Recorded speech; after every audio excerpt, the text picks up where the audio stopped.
They are still dealing with a pandemic, and now our hospitals have to deal with the growing backlog of routine work. If there is a second wave of COVID, waiting lists in England could reach 11 million. Former policeman Steve Cassidy has osteoarthritis.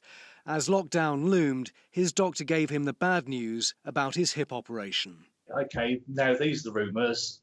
What's happening now? So he said, yeah, that's right, those are the rumours, but we don't foresee any change for 4 to 6 months. And the thought of that, I mean, you know, it's all about quality of life at the end of the day. I've actually just sat in tears on the sofa next to my wife because of the amount of pain. There are currently 4.2 million people like Steve on the waiting list for NHS treatment in England.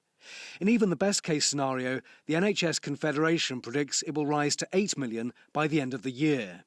And at worst case, it will be as high as 11 million. Those at the sharp end say part of the issue is funding.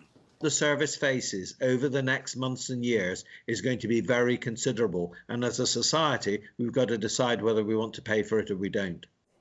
The Department for Health and Social Care told us it will continue to provide the funding the NHS needs and that guidance has been issued on how to restore services in a safe way. Staffing is another issue. Some people who've been flat out for 3 months are burnt out.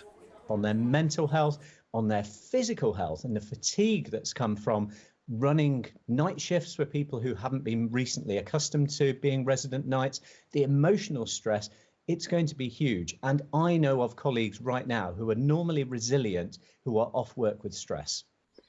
Steve used to be an army reservist, and as he left home from Dorset today, was pinning his hopes on a hospital which prioritises veterans.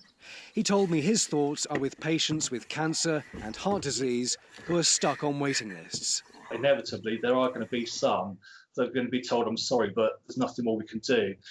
They're always, until the day they die, and their loved ones, till the day they die, are going to be wondering if we'd have got that treatment, would they still be here today? It's terrible. The NHS has risen to the new challenge of COVID. Now it has to resume the old challenge of ever-lengthening waiting lists. Simon Viger, 5 News.